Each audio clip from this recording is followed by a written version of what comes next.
Hello everyone, this is Season0992 and today we're back for the brand new video. And today's video and today's reaction is much happier than the last few as we finally get to talk about something at least remotely positive. Mostly, Drips, we'll get there later on in the video, but we're here to talk about a game of football that not only did we win, which, again, is not a guarantee these days, especially at Ibrox, because when's the last time we won at Ibrox? You know the answer to that? Too long ago. But not only that, it was also the first win under Barry Ferguson at Ibrox as well, knocking that one off. It was the first clean sheet we've had in, what, 11 games as well, which is scary. And even Jefte went ahead and scored. It was the day of first and it was the day of releases, now that I think about it. Am I dead? Now, all joking and that aside, obviously it doesn't fix our entire season. Obviously all our problems aren't resolved. There's still things lingering under the carpet and there is a very, very bad smell. But again, I can't lie to you and say it's not actually just a nice release to sit here after my holiday, after my break, and be able to talk about something at least and with an ounce of positivity. You know what I mean? I'm not sitting here rolling the camera, starting to record fire and the lighting up, needing to talk about another embarrassing result, another depressing result. I actually get to talk about a 4-0 scudding and some sheeps getting silenced, and that for me will always be welcomed right here on the channel. So let's go ahead and talk about Rangers 4, Aberdeen 0. That if you went ahead and missed the game and you look at that, if you were working or doing what you needed to do or where elsewhere, and you went ahead and checked that into Google, you thought, by God, that must have been absolutely amazing to watch. Well, the ones that actually watched it will know it wasn't exactly sunshines and rainbows. But a couple players refused to let it peter out and become what it's became for far too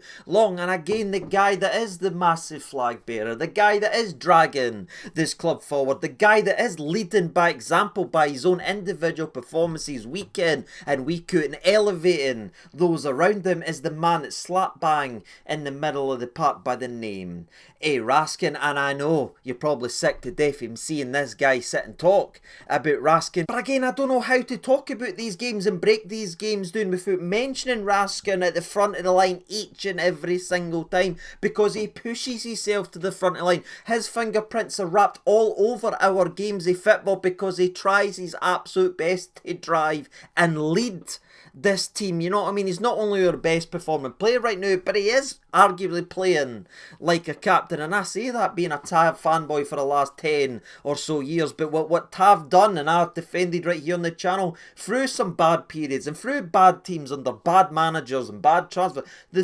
stuff that I saw Tav drag teams with the goals and the assists, I now see somebody else doing in a Rangers team, and that is Raskin. But I know I repeated that in my previous video, so I'm not going to sit here and say it. But again, get that contract extension sorted and get that armband on him, because that is a leader you can believe in, and you see it when you watch these games of football. Because who was the one that was buzzing about? Who was the one that again was elevating those around him? It was Big Raskin, and his assist to break this absolute stinking game wide open was sensational to Cerny, as was Cerny's finish, by the way. Wee delicate finish, first time finish, brilliant in that. But you look at the pass, just to pull away, look at before it, look at his movement before it. He's already scanned, doesn't need to lift his head up, so as soon as he gets the ball, he knows exactly what he's doing. And then he's a second assist to which really set us on our way to go ahead and win this game and give Cyril Dessers a tap-in. Is just outrageous, powerful driving run for the middle of the park all the way out to the left. Again, we didn't play with wingers anywhere. Our width is embarrassing. The work that our midfield 3, midfield 2, whatever people want to say, have to go through is incredible, because our system is broken and it's bad to actually watch. But you see the way he can pick a ball up and just run, or even his off the ball running in this instant, as the first goal was sort of flipped as Cerny then played it in to Raskin. But again, he's not just getting wide after a big busting run for the halfway line and smashing it across the middle with a fantastic cross. He's actually got the composure to sell just to sell a dummy cross that sends the Aberdeen defender all the way to the subway. And then he's still, after that moment, got enough composure about him and quality to lift his head and just give it to Dessers, to where even Dessers couldn't miss and tap it into the back of net. The first and second goal was created, carved open by the man in the middle, and I would be absolutely terrified to think about where and what this team could actually be performing like this year if he wasn't doing the jobs of 2-3 players week in and week out. Players Player of the Year, Player of the Year, every award you want to chuck. I'd have given him the John Gregg Achievement Award. I'd have given him everything that day apart from goal of the season, and he deserves it. And again, he is our best player. That contract extension needs to be done in my opinion, and if it isn't, I'm going to miss him, because there's no way he survives longer into the season. We can't let his contract run down. We can't let a Ryan Kent and Alfredo Morelos. We can't let these situations continue to happen and haunt this club. We were told it would never happen again. So the big decision of the summer has to be on Raskin, because what the hell do you do with him? He's our best player by far. Do we reward that with a new contract and a captain's armband, or do we try and roll the dice to keep him, or do we cash in on him? It's a scary, scary summer ahead, but thank God we have him right now, because it could have been an even scarier season. Another player that deserves a mention, by the way, is the man that we sort of talked about during a couple of those build-ups, and that will be Cerny, who I think started off decently, then was just undroppable. Then I think over the last couple of weeks he's been poor. I don't know if he's been carrying an injury, but I thought off the ball's been a wee bit lazy. I've not loved a wee bit what we've seen over the last couple of weeks, if not month, if I'm honest with you. But that was Cerny back to his best, you know what I mean? People can say what they want about Cerny, but he leads this entire league in terms of chances he's created. We are such a creatively stricken squad that's embarrassing and painful to watch in terms of our build-up and patterns of play. We've changed the manager, we've done all this shit. Still, the guy that leads the entire league is the guy that gets doubled up on every single week, because he's the only creative player we actually play with. That's something in that, you know what I mean? If we had somebody equally as good, or just any threat,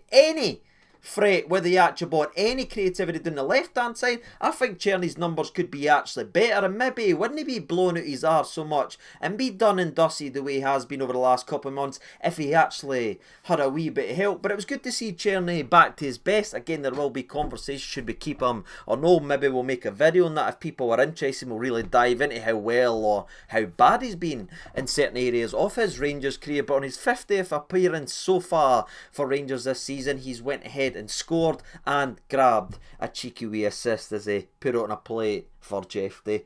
Didn't worry, we'll get there. But I was very, very impressed with him. That was 2 players, and that's been 2 players all season long with just a genuine different bit of quality. The spark plugs, the buzz, that's what they go ahead and theirs. And just like I said with Raskin, it would be scary when you take the 18 goals that Cerny scored for us, the 12 in the league, all the assists that he's got, the chances he creates per game. You take that away, man. Who's stepping up and filling that void?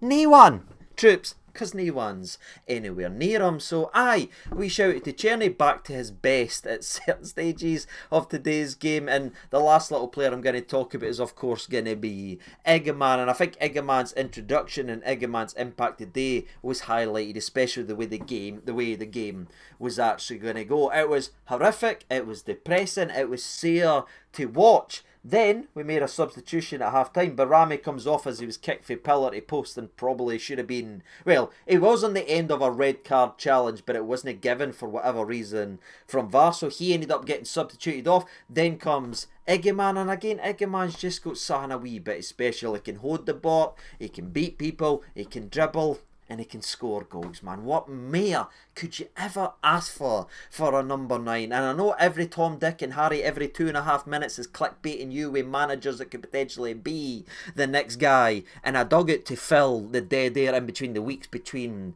these dead rubbers. But I didn't care who it is, ladies and gentlemen. All I care about is whoever comes in the dugout looks and identifies Egaman as our number 9. Because you talk about development, you talk about getting Blair.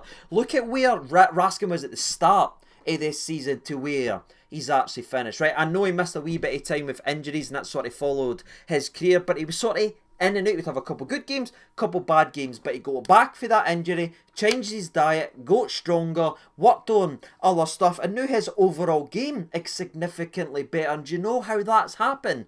Playing week in and we could. They can grow, they can develop. That's what you do with your promising young players. And I keep glancing in. I watch Egaman come on and Dayson mad with the shot outside of the foot, the dribble here, chipping it out of here, scoring goal of the season, then scoring another screamer. The day I watch that guy and say, aye, there is something really there. But he is also rough in some areas as well. He's no the perfect player. You could argue Dessers' movement off the ball is better than Egaman, and I'm fine with saying that, but Dessers is 30 turning 31. Egaman's having his first season over in Europe, and he's already shown a wee bit of that. All I want as a Rangers fan is to see a successful Rangers team. I've seen 2 and a bit years of what it looks like with another striker leading the line. What about giving the young promising player an opportunity to develop and get better off the ball and get better with the ball at his feet in terms of his passing and everything? That comes with game time. The perfect example is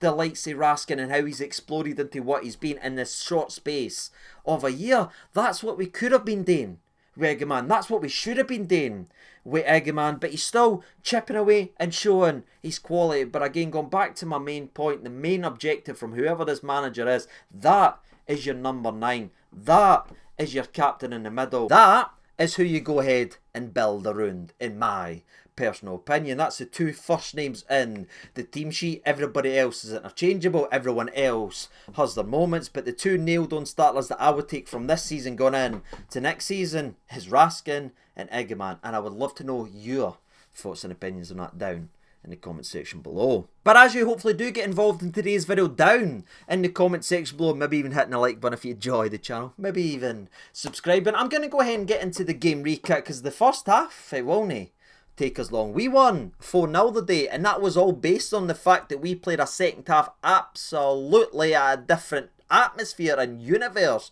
than we played that first half, because the first half was what it's been for far too long, and it's been accepted and almost cheered by, oh well, they tried their best. No, it's no, it's depressing, and you felt that when you seen the starting 11. It's just, oh, here we go again, you know what I mean? It's the second last game at Ibrox of the season. We're umpteen this, the league's gone, we've done this, there's no old firms left, there's nothing to play for, yet still we are continuing to double down on the players that's failed us all season, and we reward the people that's failing us with starts despite promising talents behind them chomping at the bit waiting to play. And I don't know, maybe I'm just ranting for the sake of it, but it saddens me seeing Ibrox half empty when it gets to the latter stages, because again, in my mind, I've got so many good memories built in to the cranium swimmer feather all the way through my youth. These games were massive. There was trophies, it was banging, it was hard to get tickets, it was there. But now it's lying half empty, and I'm not saying one way is right or one way is other, but that's a powerful statement that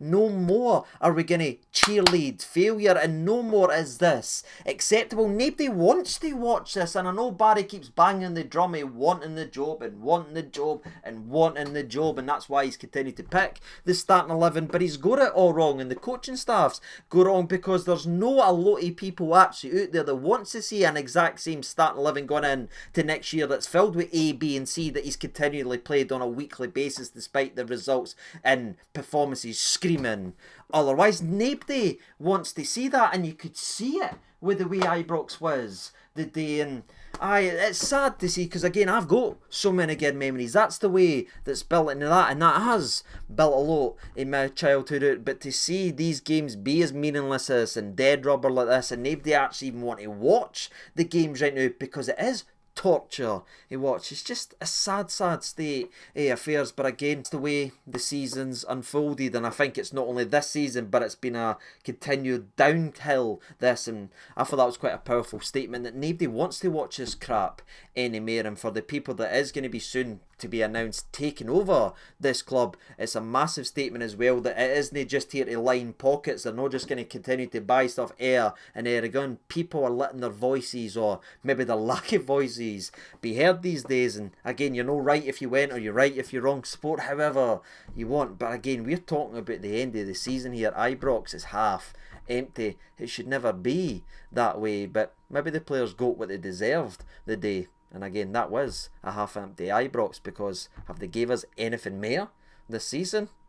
I'd argue no. But again, I'll go ahead and leave it because I'll go ahead and talk about the game of football then, shall we? Because how did that starting 11 that's getting their 27th chance in a row respond to the call-outs, to respond to the failures, respond to all the stuff? You were yawning in the first 20 minutes, and again, I'm trying not to turn this into a Dessers thing. You go a goal of the day, brilliant. Delighted for him, but in the first 25 minutes, the only things I can sit here and talk about from a Rangers perspective is a Dessers dive in about the 18th, 19th minute when he comes to a shoulder to shoulder. Somehow he flops on the ground, he's holding his knee. It's embarrassing. And then what you always get with Dessers, Tavernier on the right hand side, wonderful cross into the mixer. It's a clear free header. He's got to bury it, but it's another sitter miss, and it's no personal, it's no target. I'm here to talk about the Rangers games. They get picked and played every single minute, and they have so many mistakes, and that was annoying 25 minutes into the game. Hello, we never learn our lesson. Speaking of not learning our lesson, by the way, that miss from Dessers nearly came back to bite us in the you-know-what. Skez Clarkson chipped a beautiful through ball in behind Tavernier, who was a bit slow out there. He couldn't really catch the Aberdeen forward as he ran through and forces Kelly into a smart save down to his left and ends up clearing it. But again, that was nearly the season. It was nearly the exact same script there. Miss a chance and then concede the other way. But again, Tavernier was, I thought, at least busier on the ball the day, and you could see he's still got a wee bit. See, crossing the ball, man. And again, people say what they want to say forever about Tavernier, but I remember so many good memories, and sometimes still he'll get on that right foot and he'll drop a cross in that nobody else in this team can do. And he should have had an assist with Dessers, should have had an in later on. But again, before we talk about that one, we have to talk about from the 25th, 6th minute to the 40th, because Cerny has a shot from 35 yards out. Frustration about the lack of movement in front of him. And that in the 40th minute at Ibrox versus Aberdeen, after being challenged to put out a performance for the fans and show they care about the fans' feelings, and they know they have to take responsibility because it's no been good enough. That in the 40th minute was the first shot on target, a nothing shot for 40 yards out. But in usual Rangers Aberdeen fashion, especially this season, going back to a certain saluting Scotty, I feel most of the action seems to happen at the either bang on half time or in the extra time at the end of the old game of football. And it was the exact same right here. Just shy of the 45th minute, Tavernier takes on the fullback brilliantly, rolling back the ears, drops one perfectly in the line, but Dessers is kind of jumping around this way. He misses his header, his shoulder ends up clearing it. I think Tavernier's cross has got a chance of going in, by the way, but Dessers ends up clearing it. I'm going, oh God almighty, here we go again. And by the time I've done this with the old eyelids, the ball's went to the left hand side. Brilliant through ball where I believe it's actually from Raskin. No, sorry, it's actually Raskin that jumps over it, not Cerny. That was the week prior, and it goes to Dessers with the exact same finish he had from the exact same nutmeg at the exact same moment. I'm going, what a goal that is, and I'm laughing to myself because I'm like, there's Dessers there. Missed two, clear-cut scoring opportunity, but goes ahead, scores a brilliant goal. It's just the Dessers experience, innit? And then VAR comes up on the screen in the corner. You're thinking, okay, what's this then? Oh, possible offside. And you just know. You know, see when you see possible offside and you know Dessers is involved, I don't know about you. I just sit back down. I know it's offside. And again, no complaints. He's about 3 yards offside. He's not quick enough to get back into play despite the clever nutmeg from Raskin and the drilled ball into him. He's not quick enough to get back in. But again, great finish for Dessers. And you're thinking, right, there's something at least to take a jolt of adrenaline in to half time. But in usual Rangers fashion, especially against Aberdeen, we like to give some chances away as well. And that came just 60 seconds later as another chance goes begging for Rangers if he could just go onside. And then Aberdeen has the ball into the back of it. But again, this one is actually more blatant than Dessers' offside, as I don't think anyone was worried at all about that one being given, as it was an absolute mile offside. But that was it for the first half. The only other incident you can talk about is an incident we've already talked about earlier in the video, and it was a shocking challenge on Barami, very high up to the knee, where I believe it was checked from VAR. It was very, very brief, but it was not given as a red. That high challenge right on the knee on Barame was enough to injure him at half time. But again, sometimes when something goes wrong, you have to take the best of a bad situation, and hopefully Barame is alright. His performance wasn't great prior to that, but his exit allowed the introduction of Egaman. And again, there is just something about Egaman that the fans just go, and you know what I mean? I can't explain it more than that, but we go, it gets arses off seats, as you just never know what you're going to get with him. And no terms there, Morelos, Wane, these are anything like that, but you just know he's capable of the magic, and we as Rangers fans want some magic. And he went ahead and produced it a bit later. But before we talk about the magic, it was Aberdeen that started brighter the second half, as they end up hitting the post as the ball comes down the left-hand side. Again, Tavernier and Souttar's a wee bit all over the place and ends up hitting the post, and then an eventual, the second time of asking, is an easy save for Kelly. And you're thinking, right, there's our warning. But Egaman, despite being forced out on the left wing,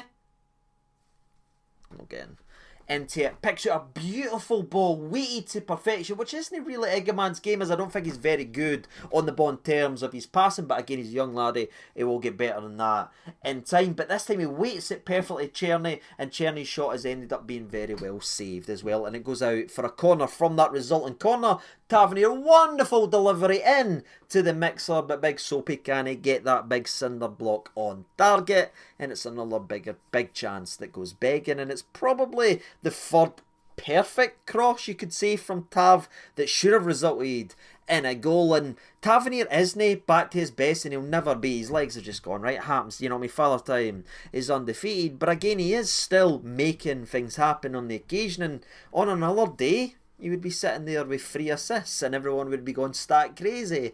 So I feel bad for him on a wee bit there. But again, every time I start doing that, I say, there you are, skipper. There's the Tavernier I remember. There he is right there. He just has a brain fart in that back line. So he took that from what should have been his 3rd assist on that moment to then having the ball, and he just kicks it directly to Aberdeen, where again they go through. It's from our own goal kick. He's trying to do a blind pass to Barron. Barron's not even looking.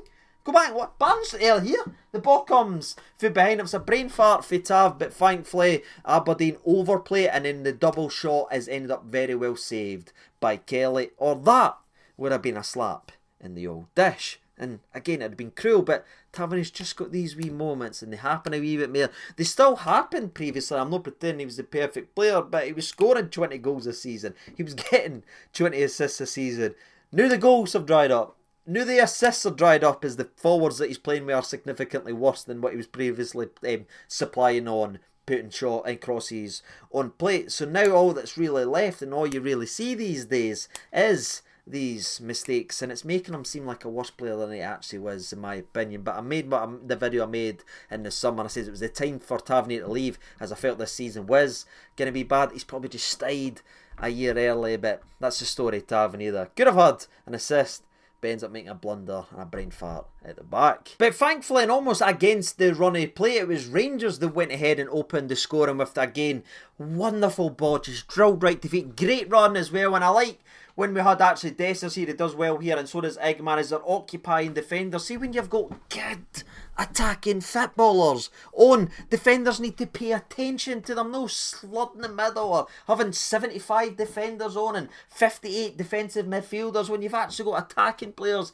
in attacking areas, defenders need to go, and that creates space for intelligent players like the likes of Cerny and Raskin to pick holes in it. Dio's very good at that as well when he's on his game. But anyway, Raskin, brilliant ball into Cerny. I think it's a wee toe poker. It certainly looked like that to me, and ends up going underneath the goalkeeper, and it's a cheeky 1-0, and you think, whoo! There we fricking go. But again, we needed to be up in it. Tavernier then ends up having another very, very good delivery that unfortunately Dessers can't get his head on, and you think, it's just not going to be their day. But what's it been, like 12 seconds since I mentioned Raskin's name? Well, let's go ahead and talk about the 60th minute, where it looked like it wasn't going to be a Dessers Tavernier day. We end up getting half of that story, and again, it all starts with a brilliant attack down the left-hand side. Cerny this time plays a wonderful ball to Raskin. Raskin sails the dummy again, and then picks out Dessers in the middle, who's positionally spot on with this one. Taps it into the back of net. There's his 26th goal. We are on and flying, and it's 2-0 to Rangers out of Aberdeen, where a dirty double in the space of 5 minutes effectively wrapped this game up, or it would normally do.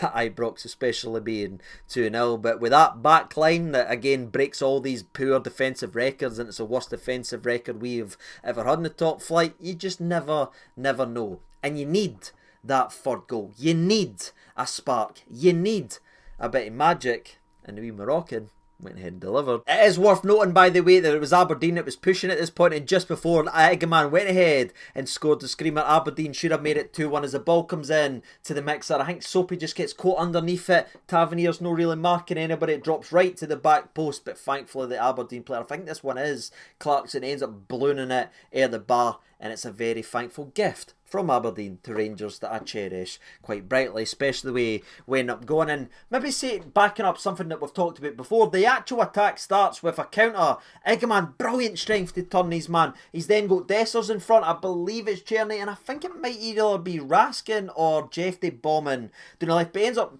doing a bad pass, if I'm honest with you. But again, that's no really where he is. He needs to develop more, and that comes with reps, and that comes with game time. But we end up keeping it alive. Raskin, bar him, nip. We end up getting the ball. We try to get the ball into the mixer. Tavernier's in and amongst it, but Aberdeen try to clear it. They just boot it away, and Egaman takes a wee touch, flicks up there, watches it come down on the bit, and gives it one of these. Please go back and watch. Once he's hit that, he's already fist pumping his celebration, because that's how saucy this Moroccan is, as he knows it's in the back of net the second it leaves his bit. And that's why I say he's number 9, and that's why I say he has to be prioritised as a striker. No wasted out on the left. He came central to Redware. They were clearing it, and he's chipped a clearance up in the air and rattled it into the inside of the post, and we didn't want that as our number 9. Are we mental? The boy's absolutely ridiculous. He's got 19 goal contributions in 44 games so far, and a lot of them has been crap minutes, sub minutes here or there. That was his 12th goal in the Premiership. That's the exact same amount of goals as Cerny. It's his 16th goal overall. But again, when you consider the minutes and where he's getting asked to play, what an incredible first campaign at this level. Old football. And can he kick on if he does get prioritised as a striker? Can he have a year like Raskin? Can he develop the other aspect of his games? What can he look like with another 12 months of development? That's what we should be looking at as a football club. We should be seeing dollar signs. We should be seeing goals. We should be seeing trophies in this guy's future. No, can we put him here? Can we put him there? He's a number 9. Play him as a number 9. But Egaman goes central, makes a hand out of nothing, and finishes the game, wraps up right there. And with that phenomenal goal, does give Rangers the opportunity to make some substitutions. You know what I mean? We're at that point of the season. Let's give people minutes. You saw Big Balogun go off. He got a great response in that as well from the crowd. And I know there is a game on Wednesday, but this might be the last couple of times we ever see Leon Balogun play at Ibrox. Maybe because Barry's now got that win, and he's no got that unwanted record of being the only Rangers manager never to win a home game. Maybe the next game versus Dundee United will be Nasala. Maybe it will be the youngsters. Maybe it will be Danilo. Maybe it will be Cortez. Maybe it will be Egaman. Cortez play. That would be crazy, you know what I mean? We paid $4.5 million for a cardboard cutout that sits on the bench, but that could be the last time we see Balogun, and that would make me very, very sad in terms at Ibrox. The other player who went off was Raskin. You didn't need me to say it as well. I'd play him to the wheels came off, and I'd keep him. I'd give him one of Chelsea's mad contracts. You ever seen Chelsea's contract situation? There's guys signed up to like 32 and 35. Yeah, that's what I'd give Raskin. I really would. And the other player that went off was obviously Cyril Dessers. Like say Baylor Rice. Nana came on, which was very, very good to see. And someone that I was actually very happy to see was Mr. Danilo, who, if you think back to wrestling in the 90s when a certain Shawn Michaels said that he lost his smile, I look at Danilo now and he just looks like he's sort of beat down with it now. He knows it's not happening. He knows he's not got the trust. That spark that he used to have, that infectious way I had about him, just sort of being beat down, and that's what happens in a season of failure, especially when the guy in front of you continually gets picked despite failing in big matches. And I was happy to see him on, and I was praying for him to get a goal. And the first incident between him and Egaman ends up creating an opportunity for himself, and he forces the Aberdeen goalkeeper into a decent save down to his left. But again, it was bright, and it's picking up to where that was maybe the end of November, maybe December time, if I'm thinking about it, when we actually saw Danilo, and Egaman. They've got a wee partnership. Maybe they see the game the right way. Maybe it comes for the way that they play, but they just know who each other are, and they've got a very, very good link-up, and you saw it in little stages. I should actually clarify, the substitutions wasn't Rice at this time. He had came on at a different time. A substitution. It was actually Tom Lawrence, and remember the name Lawrence, you know what I mean? He's got substituted on there. Yes, the game was over. Yes, it was 3-0, but a young player like that, getting that experience, to get an opportunity to play 10, 50 minutes, that could be valuable for his development over the next couple of years as well, and I imagine a massive moment for the Lawrence family. I'm just kidding, you know how I feel about Tommy Lawrence, but Lawrence ends up ripping a free kick that I thought, oh, here we fricking go, but it's annoyingly very, very good save for the keeper, and Aberdeen never really had any, I mean, they're a poor side. We were as poor as we were at first half, yet they still couldn't beat us. They created some chances, but they've not got enough quality sprinkled. It's a really poor side to not be able to come and attack this Rangers team. But there was a couple of wee half opportunities after that, couple of wee shots, no nearlies, maybes, but we eventually get the fourth goal, and it might be the pick of the lot. Troops, you know what I mean? The ball goes to Cerny on the left hand side. He picks out Jefte with an incredible ball, and Jeff does with the old back, you know what I mean? He brings sexy back and he taps it into the net, wrong foot in the goalkeeper. What a way to open the account for our little Brazilian genius, and that is 4. That is another assist for Cerny, and that's a brilliant finish from our boy Jeff, that haters will say it just bounced off him and he was trying to jump out his way. I see the Brazilian flair. I know what you tried to do. And that was it. You know what I mean? The second half was such a breath of fresh air, especially when we opened the game up, especially when we started to commit men forward, especially when we started to look like a Rangers team. And seeing Egaman hold the ball up, bang, bring it in, chip it with his knee, then flick it here an Aberdeen's player header, then win us a corner kick, then win us a free kick, ripping the piss out of people, then trying a shot with the outside of the fit that was fantastically saved by the goalie. It's amazing that we started looking like a decent football team when the decent players and decent footballers actually came on. It'll never catch on, but it was certainly enjoyable end to the game. The first half was rotten, but let's focus on the second. That's been the journey. It was poor, then it wasn't, then it became very good, and hopefully that is what we end up doing as a side going into next year and the year after that. Poor, get better, get better. Hopefully we've took care of the poor part, because we've been poor for too long. Hopefully we just start building away, and again, this is another step done. This is another game closer to the end of the season. This is another game closer to the takeover, where again I imagine we'll be very, very busy. But that's it, ladies and gentlemen, boys and girls. A cheeky 4-0. It'll be welcome right here, and I'll sleep very, very happy. What did you think of the game? Make sure to let me know down in the old comment section below. And before I wrap up today's video, a wee special mention to our boy Johnny, who just turned 50. I know he's been supporting the channel for numerous years. His daughter actually went ahead and reached out to me a wee while ago to give this, but unfortunately I was on holiday and I wasn't making a video on the day your birthday a couple of days ago. But a very, very happy belated birthday, Johnny. Thank you so much for all the support over the years, and hopefully we're celebrating much happier moments over the next year or two, Johnny. That would be very, very nice. But until the very next video, a special thank you to everyone who's watched it. I've been sieging over 992. I'll see you in the next one. All the best, and bye.